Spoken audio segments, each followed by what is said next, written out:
तमिलनाडु के तिरुचिरापल्ली डिस्ट्रिक्ट के एक 70 साल के किसान राजा गोपाल एक अनएक्सपेक्टेड लीगल प्रॉब्लम का सामना करते हैं जब वो अपनी 1.2 एकड़ जमीन अपनी बेटी की शादी के लिए बेचने का डिसीजन लेते हैं। जब वो सब रजिस्टर्ड ऑफिस पहुंचते हैं, उन्हें एक 20 पेज का डॉक्यूमेंट दिया जाता है जो ये डिक्लेयर करता है कि उनकी जमीन तमिलनाडु वक्फ बोर्ड के अंदर आती है। ये न्यूज सिर्फ उनके लिए नहीं बल्कि उनके गांव तिरुचेंथुराई के लोगों के लिए भी शॉकिंग बन जाती है। ये वही गांव है जिसमें एक 1500 साल पुराना सुंदरेश्वर मंदिर है जो इस्लाम के एग्जिस्टेंस से पहले का है। अब ये पूरा गांव वक्फ प्रॉपर्टी डिक्लेयर हो गया है। इस इंसिडेंट ने न सिर्फ गांव के लोगों को हैरान किया बल्कि वक्फ बोर्ड के बढ़ते इफेक्ट और उनके लीगल स्ट्रक्चर की पावर पर एक बड़े सवाल का जन्म दिया। ये अकेली इंसिडेंट नहीं है, पूरे देश में कई लोगों को अपनी जमीन के ओनरशिप के लिए वक्फ बोर्ड के साथ डिस्प्यूट फेस करने पड़ते हैं। गवर्नमेंट डेटा के अनुसार 40,951 से ज्यादा पेंडिंग केसेस अभी भी वक्फ डिस्प्यूट से जुड़े हैं, जिनमें से कई केसेस नॉन मुस्लिम कम्युनिटीज की प्रॉपर्टीज और लाइवलीहुड से कनेक्टेड है। ये प्रॉब्लम इतनी बड़ी है कि वक्फ बोर्ड ने 120 से ज्यादा ASI archaeological survey of India sites और दिल्ली के 70% लैंड पर अपना क्लेम कर दिया है। ये इम्पैक्ट सिर्फ आम आदमी तक लिमिटेड नहीं है। वक्फ बोर्ड ने मुकेश अंबानी के फेमस एंटिलर रेसिडेंस तक पर अपना क्लेम जताया है, जो इन बोर्ड्स की अनचेक्ड और लिमिटलेस पावर को दिखाता है। डेफिनेशन ऑफ वक्फ। वक्फ शब्द अरेबिक लैंग्वेज से आया है जिसका मतलब है डिटेंशन या प्रोहिबिशन। इस्लाम की रिलीजियस प्रैक्टिस के अकॉर्डिंग वक्फ का मतलब है किसी प्रॉपर्टीज को परमानेंटली रिलीजियस या चैरिटेबल पर्पस के लिए डेडिकेट करना, जिसका यूज ये बेचने तक अलाउड नहीं होता। वक्फ का ओनरशिप एक इंडिविजुअल वाफिक से अल्लाह के पास ट्रांसफर हो जाता है और ये इनरिक्विवोकल होता है। एक एडमिनिस्ट्रेटर या मुतावाली को वक्फ प्रॉपर्टीज मैनेज करने के लिए अपॉइंट किया जाता है। Historical context of Waqf in India. Islamic rule. India में वक्फ सिस्टम की शुरुआत दिल्ली सल्तनत के टाइम से हुई थी, जब सुल्तान मईजुद्दीन समघौर ने जामा मस्जिद ऑफ मुल्तान के लिए 2 गांव डेडिकेट किए थे। इसके बाद इस्लामिक डायनेस्टीज के अंडर वक्फ प्रॉपर्टीज का स्केल और इन्फ्लुएंस बढ़ता गया। ड्यूरिंग ब्रिटिश रूल के टाइम प्राइवी काउंसिल ने वक्फ सिस्टम को perpetuity of the worst kind कहकर इनवैलिडेट कर दिया था, लेकिन इंडियन मुस्लिम लीडर्स के प्रेशर पर मुसलमान वक्फ वैलिडेटिंग एक्ट ऑफ 1913 पास किया गया, जो वक्फ प्रॉपर्टीज को लीगल रिकॉग्निशन देते हैं। Legislative evolution of Waqf board, the Waqf act 1954। इसके बाद इस एक्ट के थ्रू वक्फ प्रॉपर्टीज को रेगुलेट और सेंट्रलाइज करने का फ्रेमवर्क बनाया गया। सेंट्रल वक्फ काउंसिल भी एस्टैब्लिश हुई।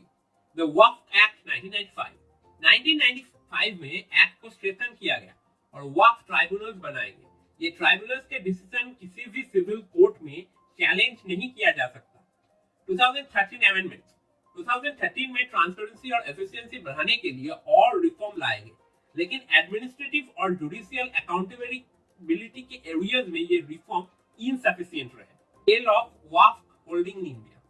8.7 लाख प्रॉपर्टीज और 9.4 लाख एकड़ लैंड वक्फ बोर्ड ने कंट्रोल में है, जो रुपीस 1.2 लाख करोड़ के एस्टिमेटेड वैल्यू पर है। वक्फ बोर्ड देश के तीसरे सबसे बड़े लैंड ओनर है, सिर्फ इंडियन आर्म फोर्स और इंडियन रेलवे के बाद। फिलहाल 3,56,051 वक्फ एस्टेट्स और 8,72,328 इमूवेबल प्रॉपर्टीज वक्फ बोर्ड के अंदर रजिस्टर्ड है। इतना बड़ा land ownership system equitable land distribution और नेशनल इंटीग्रेशन के लिए एक मेजर चैलेंज है।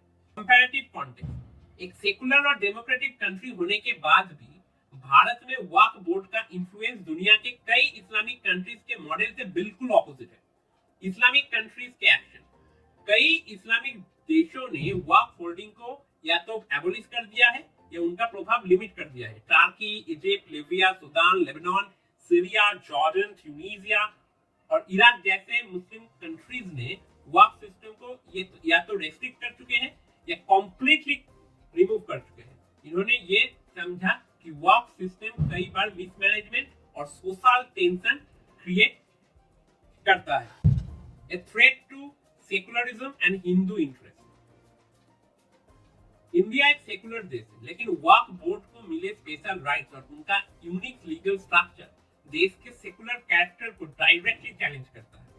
Unique legal framework. Waqf act के थ्रू इस्लाम को एक स्पेशल लीगल स्टेटस दिया गया है जो इंश्योर करता है कि वक्फ प्रॉपर्टीज का ओनरशिप हमेशा के लिए वक्फ बोर्ड के पास रहे। दूसरे धर्मों को ऐसे स्पेशल बेनिफिट्स नहीं मिलते। ये डिस्पैरिटी न सिर्फ इक्वलिटी को डिस्टर्ब करती है बल्कि भारत के कॉन्स्टिट्यूशनल सेकुलरिज्म को भी क्वेश्चन करती है। कई बार हिंदू टेम्पल जो देश के कल्चरल और रिलीजियस हेरिटेज का पार्ट है, वक्फ बोर्ड ने क्लेम्स के नीचे आ जाते हैं। सुंदरेश्वर मंदिर जो 1500 साल पुराना है का वक्फ प्रॉपर्टी के रूप में डिक्लेयर होना न सिर्फ उसकी हिस्टोरिकल इंपोर्टेंस को खत्म करने की धमकी देता है बल्कि डिपोटीज के लिए रिलीजियस सेंटिमेंट्स को भी डीपली अफेक्ट करता है। Challenges and issues in Waqf administration. Irrevocability of Waqf properties. Once a Waqf always a Waqf का प्रिंसिपल लैंड डिस्प्यूट्स को कॉम्प्लेक्स बनाता है। Litigation and management. Incomplete surveys और मिसमैनेजमेंट के वजह से Waqf board ownership dispute common हो गए हैं। Lack of judicial oversight. Waqf tribunals के डिसीजन हायर जुडिशियल रिव्यू के लिए ओपन नहीं होते, जो ट्रांसपेरेंसी और फेयरनेस को अंडरमाइन करता है। Educate surveys. कई स्टेट्स अभी तक सर्वे कंप्लीट नहीं कर पाई है या उनमें डिले हो रहा है। Misuse of section 40। सेक्शन 40 का मिसयूज कम्युनल टेंशन और लीगल कॉन्फ्लिक्ट्स क्रिएट करता है। Constitutional validity. एक्ट का एक रिलीजन स्पेसिफिक होना इंडिया के सेकुलर और कॉन्स्टिट्यूशनल वैल्यूज के खिलाफ है। कंक्लूजन। बोर्ड के एग्जिस्टिंग स्ट्रक्चर और उनकी वास्ट प्रॉपर्टीज भारत के सेकुलरिज्म और सोशल हार्मनी के लिए एक बड़ा चैलेंज है। ट्रांसपेरेंसी, फेयरनेस और इक्वलिटी को इंश्योर करने वाले रिफॉर्म्स अर्जेंटली नीडेड है जो सभी कम्युनिटीज के लिए सेफगार्ड हो सकते हैं।